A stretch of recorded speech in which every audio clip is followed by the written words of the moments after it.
Hello, friends. This is Dave Hurwitz, executive editor at ClassicsToday.com, here with Essential Listening for Beginners by composer.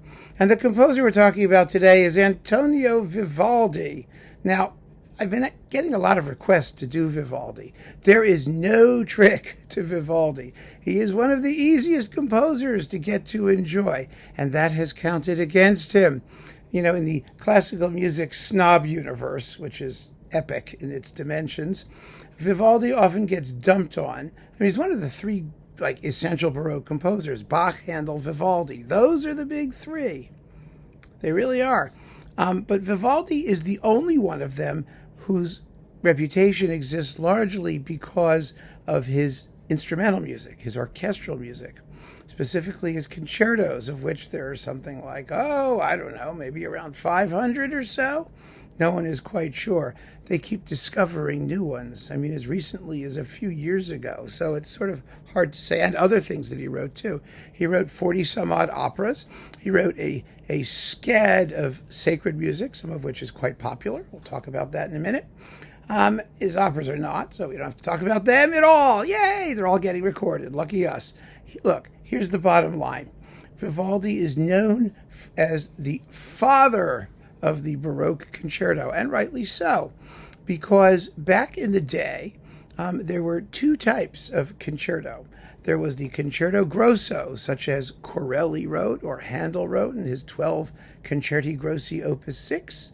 And those concertos were basically works for two opposite ensembles. A larger one, that is the concerto grosso, the big group, and a bunch of soloists, usually 3 string players, a couple violins and a cello or something like that. And those would be opposed to each other.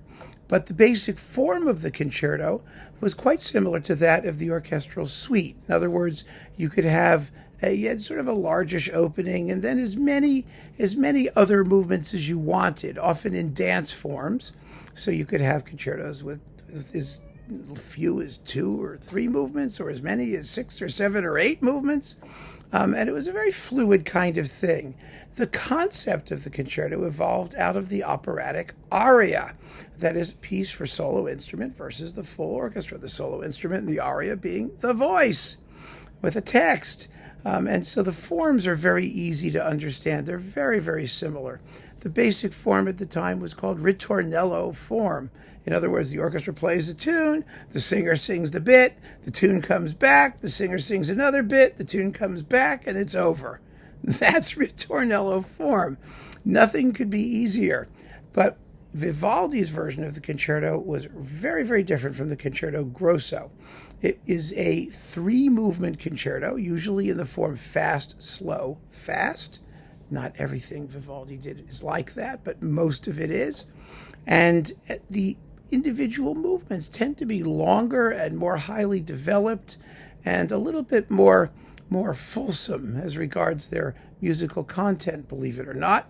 And so this 3-movement version of the concerto, which is a very elegant and beautiful form with the outer movements in ritornello form and the central slow movement, usually simply an aria, that is a song for the soloist, or there's more than one, the group of soloists, over a very light accompaniment. That was Vivaldi's contribution to the history of the concerto, and it was a major one because it became the form of the concerto as it exists today. Still a 3-movement piece, fast, slow, fast. Of course, as I've always said, there are millions of variants and varieties and ways. There are 4-movement concertos, there are other things. But that's the basic concerto form as developed by Vivaldi and some of his contemporaries, but basically Vivaldi. And so give him credit. I mean, give him some props for doing that, first of all. And, people sneer and say that, well, he wrote the same concerto 500 times. Oh, my gosh, they're all the same. Well, of course they're not. It all depends on how many you listen to and how closely you listen to them and how well you pay attention and what you listen for. No 2 of them are exactly identical, although some of them are transcriptions of others. I mean, he reused some material every so often. But basically, each one has its own individuality and unique qualities, and he had a very personal style. And so When you know his style, you recognize it when you hear it in one of his concertos. That's not a bad thing. That's a good thing. That means his music has personality and character. It would be like saying that, Bach wrote the same cantata 200 times, which of course he sort of did.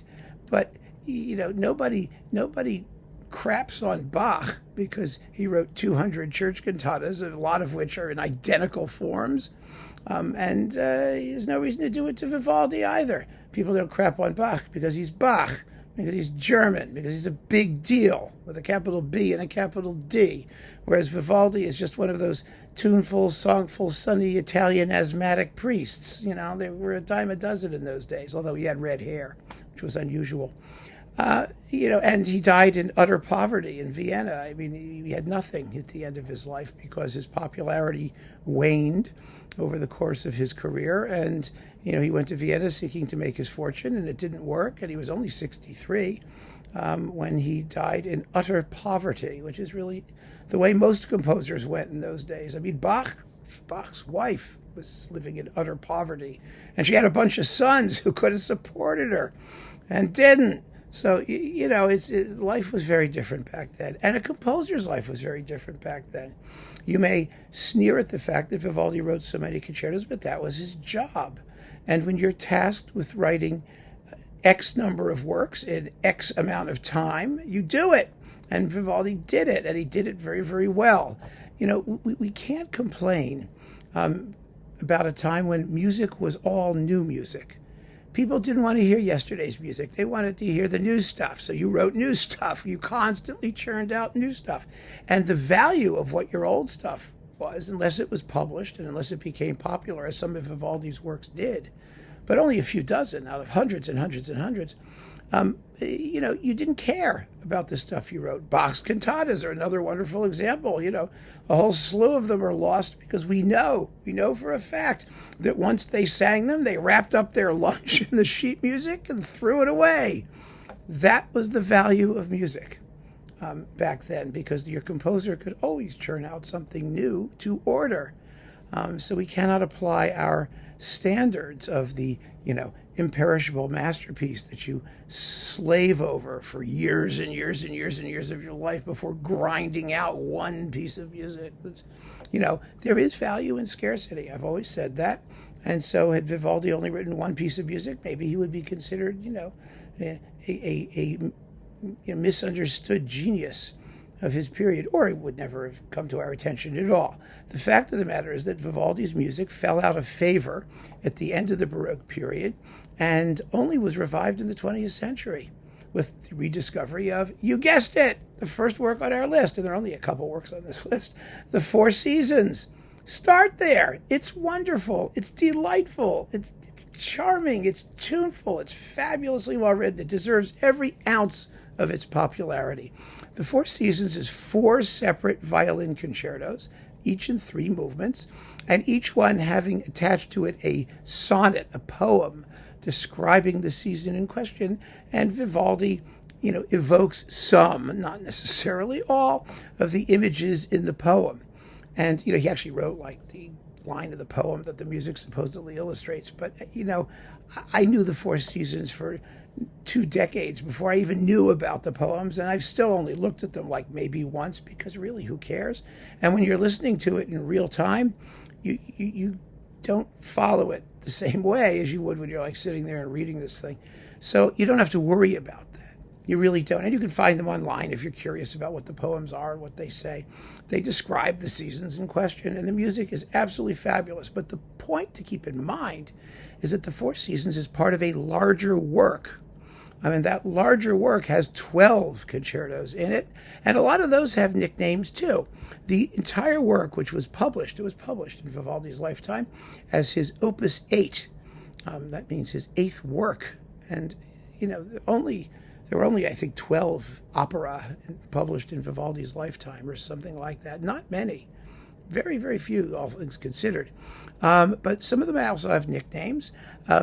Number 5 in the set is called the Storm at Sea, La Tempesta di Mare. Number 6 is Il Piacere, Pleasure. Number 7 was dedicated to the composer Pisendel, the German Baroque composer. So it's called Per Pisendel. Let's see what else we have. Number 9 exists in a version for oboe.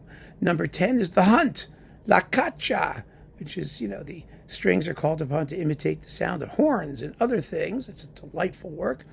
And let's see, number 11 doesn't have any nickname. And number 12, let's see, the hunt is number 10, right? Yes, number 9 has 2 scorings. Number 12 also exists for oboe. So there you have it. But the entire work was published as Il Cimento dell'Armonia e dell'Invenzione, the contest between harmony and invention. It's a very grand title. And if you want to expand your Vivaldi awareness, just get the whole set. And you'll enjoy some of them just as much as you'll enjoy the Four Seasons. They're all delightful, so that's lovely. Now, if you like that, where do you go from there? Well, the logical and easy thing to do is to explore Vivaldi's published works, the ones with opus numbers. And like I said, I think there are about 12 of them. Some of them are violin concertos, some of them are for multiple soloists, some of them are flute concertos, and there are also sonatas for solo violin and chamber ensemble continuo, like a harpsichord and a cello or something like that. There's some chamber music as well.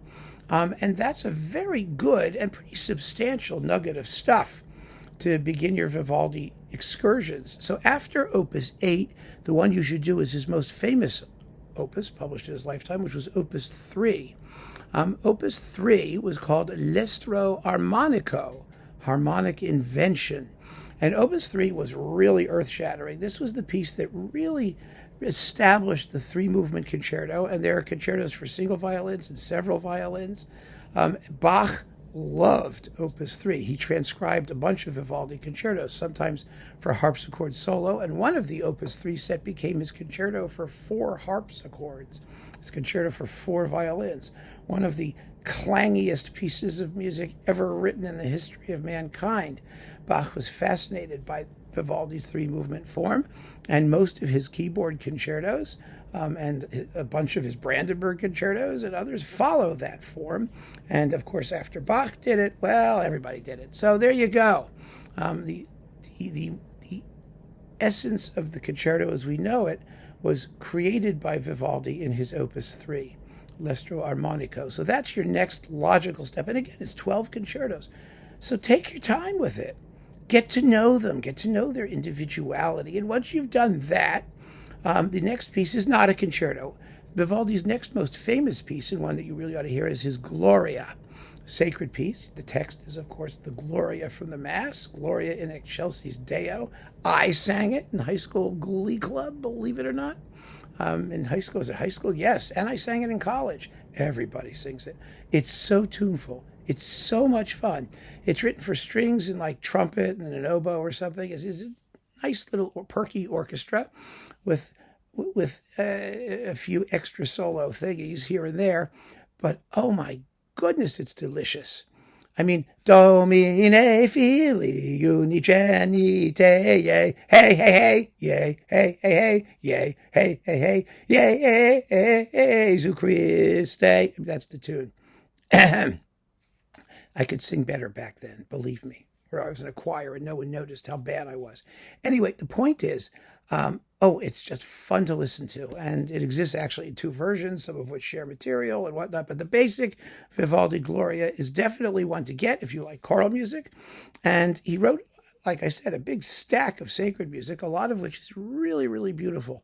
But it's all mostly pretty short. He didn't write big, long, like mass things that go on for hours or passion settings and stuff like that. He wrote some sacred oratorios, which are a whole nother kettle of beans, but you can get to those again when you get to them.